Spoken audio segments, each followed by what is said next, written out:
Hello and welcome to this video. My name's Barry Beckham and the subject here, as you can see, is creating the wow value. Now what I've done here is to select a completely different subject to bring all of the necessary tools together in a practical project, and the image does have some challenges. The lighting here is very low and we've got distortion due to the lens used, converging verticals, and we have to be aware of noise issues too. If we look up just below the histogram, you can see that I actually used 1600 ISO. I had a 16mm lens, but even with that setting of 1600 I could still only get an f2.8 aperture and 60th of a second shutter speed.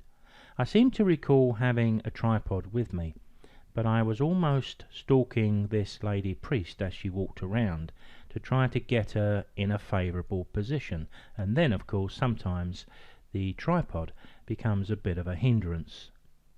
So I'd like to start in a familiar place by going to the lens corrections. I'm going to tick the box to remove chromatic aberration and also to enable the profile corrections.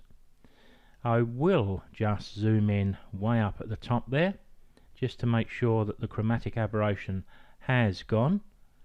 There's a little warmth down there, but I'm not sure that's caused by chromatic aberration at all. When I take it off, there doesn't seem to be a great deal here anyway, but we'll tick the box and make sure. I can right click the screen with the zoom tool selected, and I can choose to fit the image back in view, or I can hit Control 0.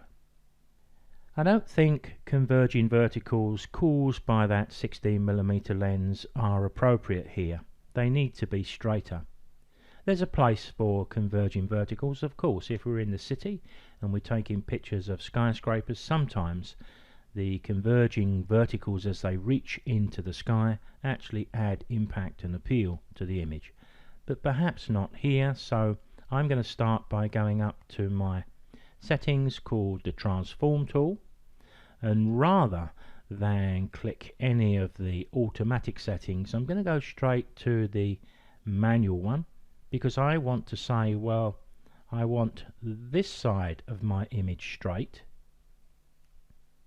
and I also want this side of my image straight. So I'm going to draw a line down both sides, and there I'm looking at that in relation to the edge. That looks pretty good, that looks pretty good, but you can see that there's a problem caused because of that. I've got two options that I can follow here.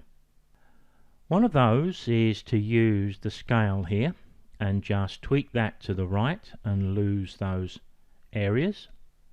Now if I just bring my crop tool into play and just take a look at the composition, that does seem to work rather well. Now the other option I would have is to just leave those corners if I wanted to, and just carry on with the manipulation in Camera Raw, and then see about fixing them a little later, perhaps using Content Aware. But I think that little adjustment of the image is working in our favour, and while I've got the crop tool in place, I think I'll just drag this down a little bit, not too much, something like that. I can lose that little bit of light window there, and it just gives us a nicer panoramic look, and I think I'm willing to continue with that. So I'm going to hit the enter key to commit the crop.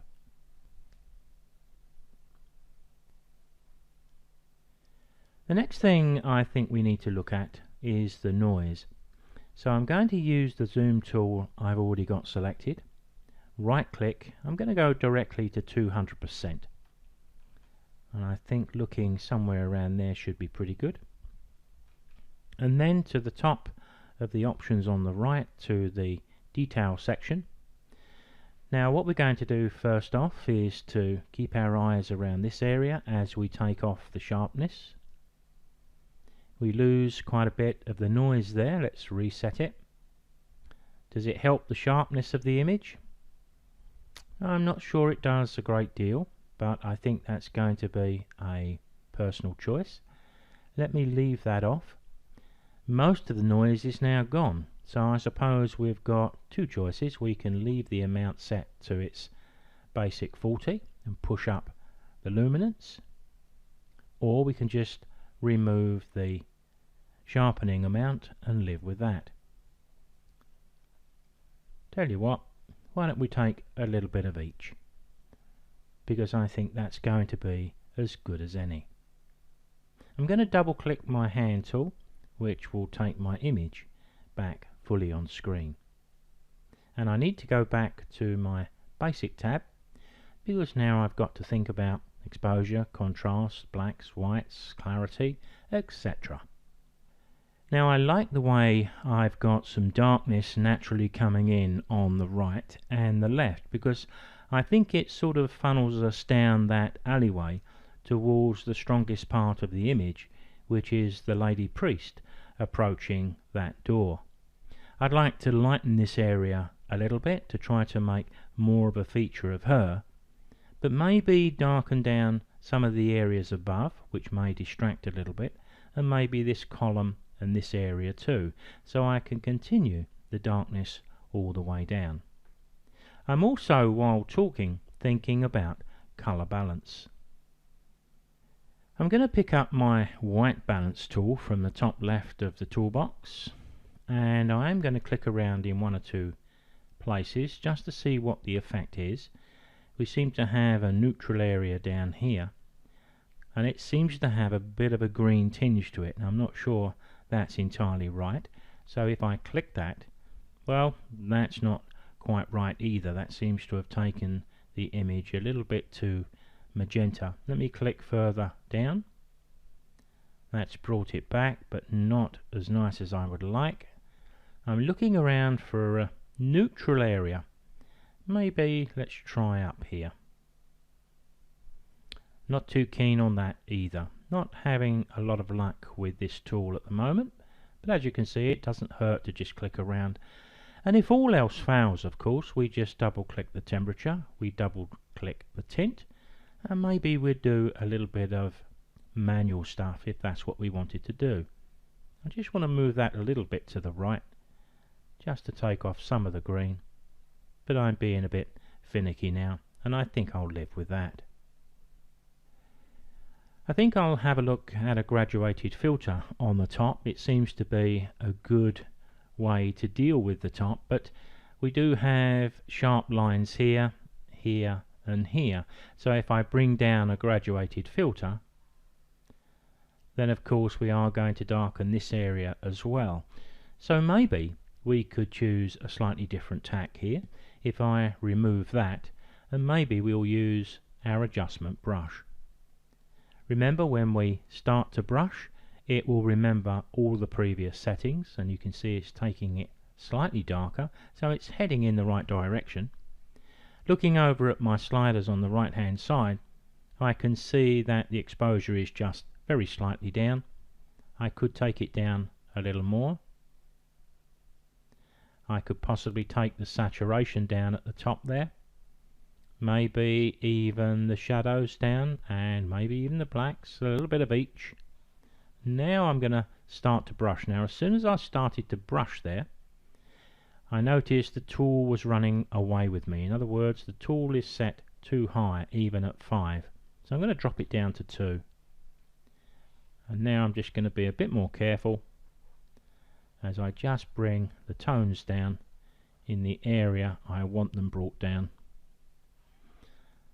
You see, because that tool ran away with me a little bit, now I've got a little bit of a patchiness at the top there, which I'm trying to put right by just brushing in the right places rather than removing all the settings and coming at this again. I think I've just about retrieved the situation there. This is the other area I'd like to darken down there.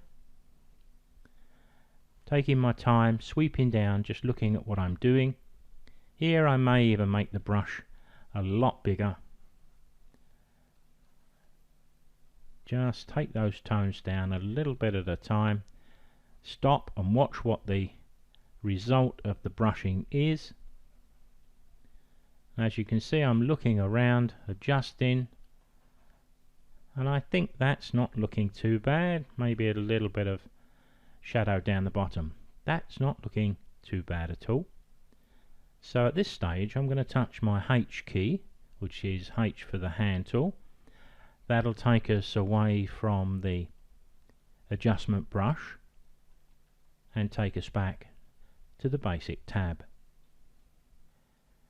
Now I'd like to think about lightening the area around the priest to try to draw our attention to a very strong compositional place in the image.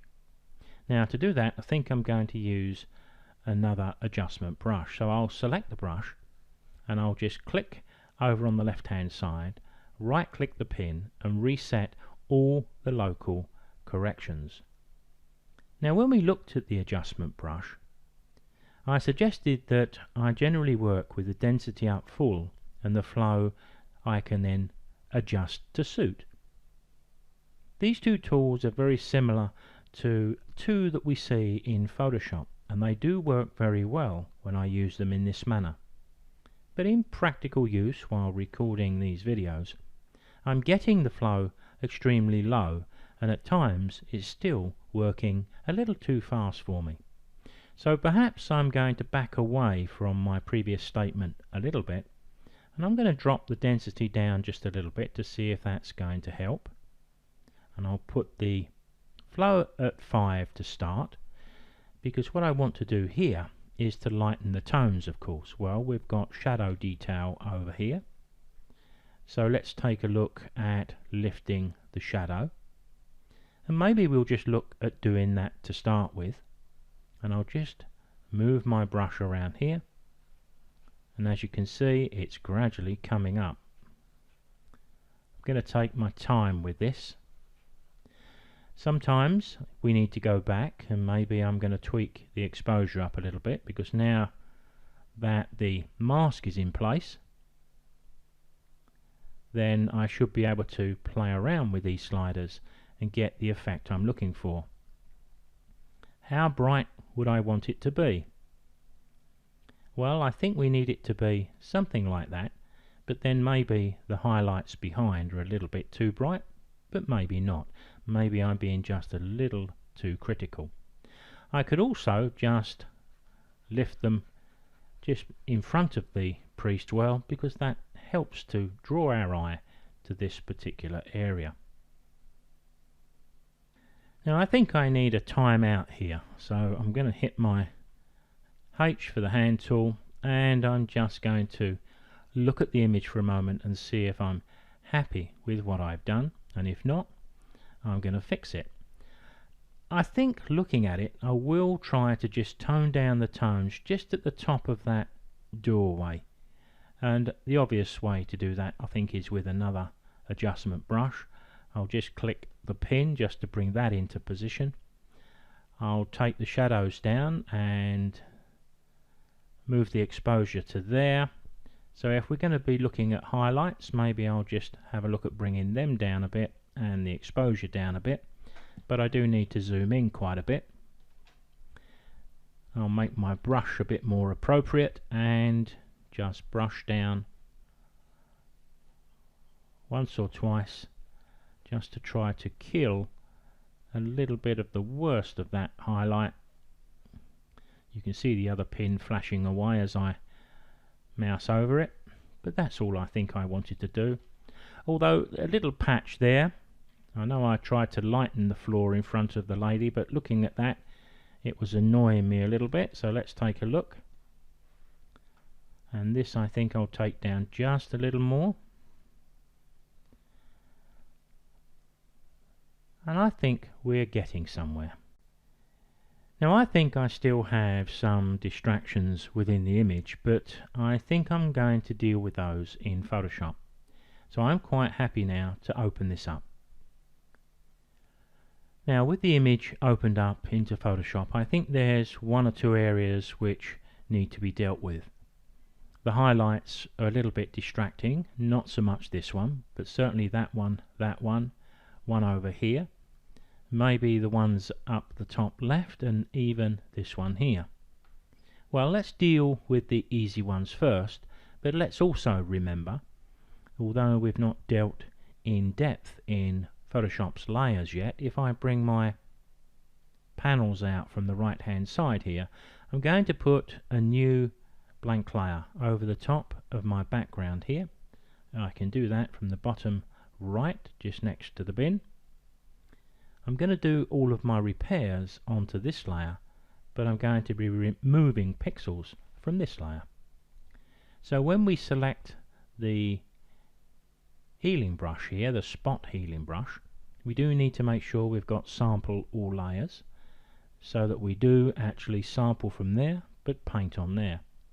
So let's start with this little highlight up here. I don't think it's going to give us a great deal of a problem. That's pretty good there. There's a bright area right near the edge. I think I'll lose that. Nothing too bad there. I'm moving over to this area. A couple of lamps there in the background, they really are distracting, so we've got to turn those off. There's a small highlight there. I didn't notice that before, and it may be insignificant, but nevertheless we'll deal with that too.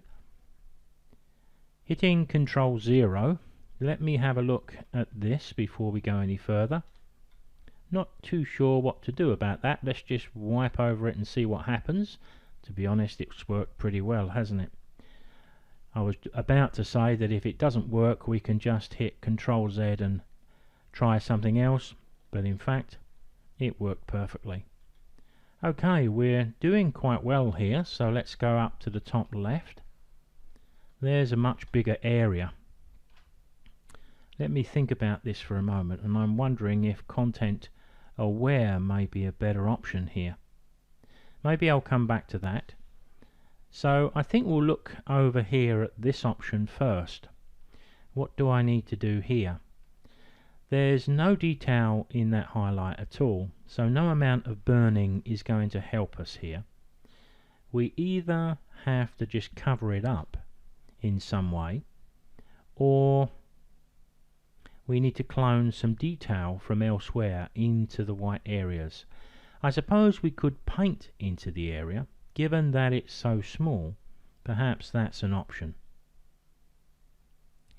I think what I'll do at this stage, I would be saving this as an ongoing project, so I would save it with both of those layers in place, but you can see what we've done here.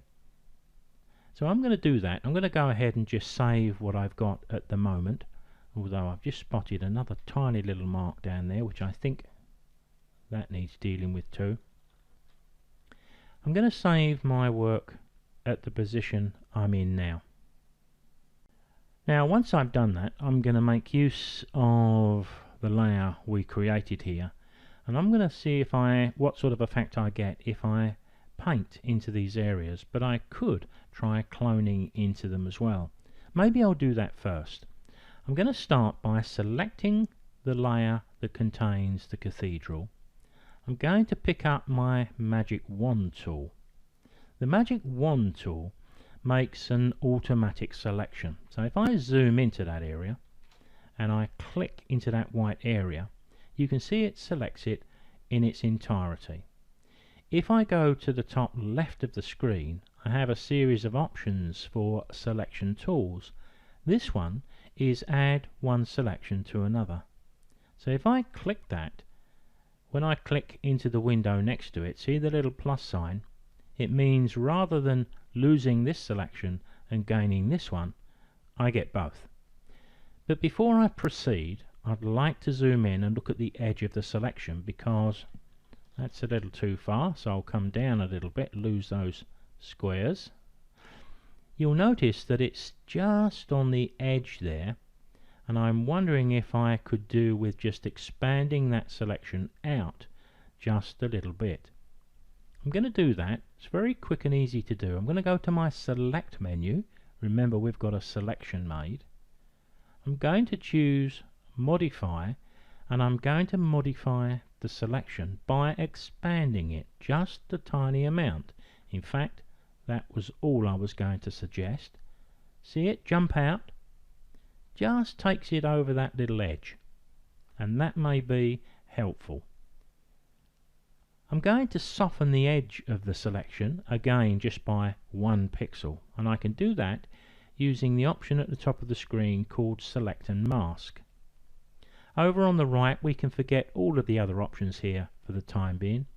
It's only the feather that we're interested in, and I'm going to overtype that with just 1 pixel and click OK. Now what I'm going to attempt to do is to clone detail from one area into this area. I'm going to drop the size of the image down a bit. Where am I going to clone from? Maybe I'll clone from the even tones up here. So I'm going to select my layer 1 again. I'm going to pick up my clone tool from the toolbox. There's the one I want. I need to make sure I've got this aligned and also current and below. So what I'm effectively going to do is hold the Alt key and clone the pixels from within that ring and paint them over this side. I'm going to hit Control D to remove the selection, Control 0 to bring the image back out, and we can decide if we've done a reasonable job or not. I think the tones are too dark, don't you? So here's a solution to what I've just done. Let's go to our history here. I can go back to the Select and Mask, so I've taken it right back to when we just softened the edge, expanded it first and softened the edge. So with the clone tool I can maybe clone from over here, lighter tones, and I can paint them. Let's clone again for the other one. Make sure I've got that one done. Control D to remove the selection, and I think I'm happy to live with that. I'm going to go back to my layers by clicking the tab, and I forgot to reselect the other layer here, so I've actually got my repair over the top of this. I did intend to put it on the new blank layer so I could turn it on and off, but no worries, I think it's working quite well. In fact, what I think I'll do with those two up on the left hand side, I'm going to go with the spot healing brush once again. I'm going to zoom in. I'm going to take a brush that's going to cover the entire area there. I'm going to click, hold the Shift key and move down. I'm going to let Content Aware do the rest.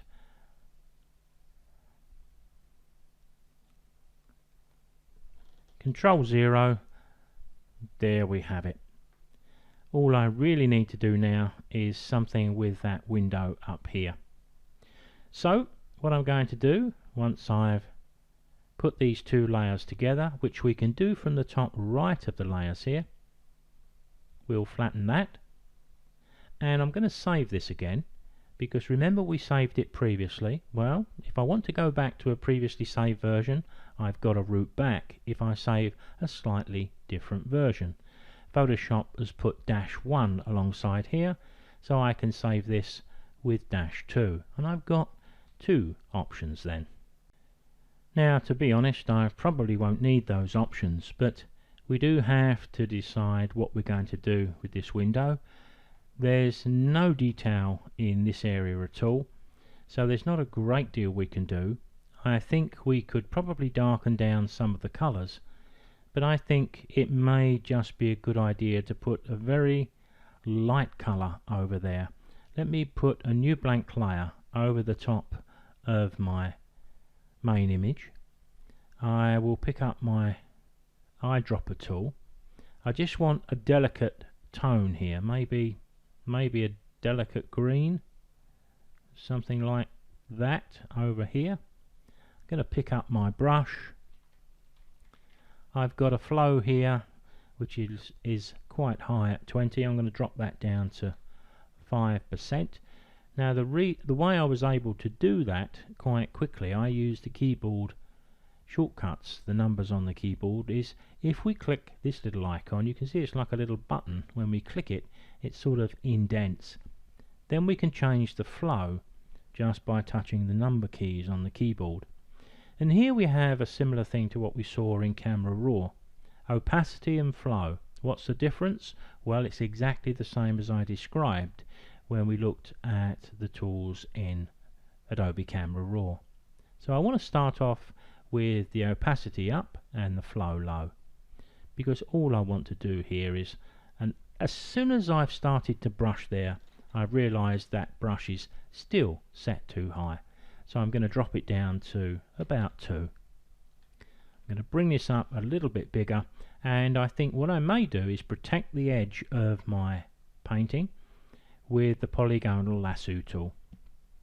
I'm going to click, click, click, click all the way down. Very easy to do, doesn't take too long at all.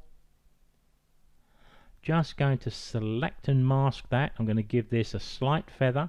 There, it's remembered the last feather I gave it. So I'm going to click OK to that. What I may do here as well is hide the selection. Remember we did this in Adobe Camera Raw. We could hit the V key, slightly different here, Control H. I've hidden it, but it's still working. So now when I pick up my brush and brush around the edge here, I can take down those tones without worrying about going over the edge into the brickwork, because that's all we want. A little bit of tone in here, just something to take away the worst of that brightness. And while I've got the selection in place, we may even be able to do something else too. I'm going to go to my image menu. Let me reveal that selection, because with it hidden it sometimes can be a bit confusing. So we're only going to edit within that ring fenced area. Image, adjustment, levels is what we want. Just going to take the mid-tones down a bit. You can see I can darken that down a bit more if I want. Let's take a little bit of that. Let's remove the selection, Control 0. There, I think we've done enough to take away the worst of the glare from that bright light coming in from outside. Once again, I'm going to flatten the image, or those two layers together. And the only other thing that I may think about doing is a little bit of strategic colour, maybe with the sponge tool. We've got saturate selected from the options. We've got a flow rate of 10%. We've got a soft edge brush.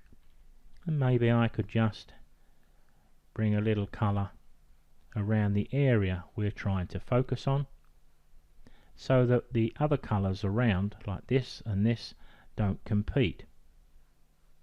But we can help them too, because if we can saturate, then we can desaturate. Same settings. Let's just take that down a little bit. Just kill the worst of that orange glow. Obviously it's picking that up from a lamp over there. And again, this one over here, maybe we can kill some of that red just a little bit. You see me painting over it and stopping to look. There it is, gradually going down. Now the one thing I didn't do with this image was to vignette around the edge. It is an option we can do quite quickly and easily in Photoshop. We've got quite a natural darkening around the edges, as I spoke about before, but we can pick up a tool over here called the lasso tool, and I can make a freehand lasso shape. I'm not making an absolute oval, it's not always essential, and there I can move this around to get it into the center of the frame. What I need to do is to affect the outer areas, and at the moment I've got the inside selected, so I need to inverse it. I need to flip it around. You'll see what happens when we go to select, inverse. Control Shift I is the shortcut. Now we've got just this area selected. We do need to feather the edge though, because any changes need to be very soft and something which blends nicely into the image. So select and mask, And again, forget about all the other settings here, we'll look at those a little bit later on. We need the feather, and if you're working on a image from, let's say, a 20 megapixel camera or above, you're going to want to be up somewhere in the 350s to 400 pixels. We need a real soft edge. Click OK. I can hide the selection once again, so it makes it easier to see the effect I'm about to place within the image, so Control H will hide it. Let me bring those levels on screen again. Image, Adjustment, Levels. I'll put them in the middle so we can see the effect on the outside. This is the mid-tone slider in my levels, and I just want to tweak it down. See the similarities of what we did in Adobe Camera Raw. So I just want to, let me reset that back to where we started. I just want to drop it down just a little more, just to give that, just that slight vignetting, just to focus the attention on the priest. Now, whenever you hide a selection, always remember to either hit Control H to reveal it or Control D to remove it. But all of these shortcut keys are to be found in the select menu. For example, select, deselect, Control D. So let's just take a few seconds to look at the finished image. If I just pick up my crop tool and click, we can see that we've got near classic composition, and we've raised the tones in this area, hopefully to improve the composition as well. We've dealt with the converging verticals, so we've got nice straight edges left and right, and of course we've managed to kill all of those distracting highlights. So let's take a look at the before and the after, and I think the panoramic look is improving the image too, but that could be a personal view rather than any right or wrong. But I think we've done quite a bit here in lots of small steps, but they add up from this to our completed image.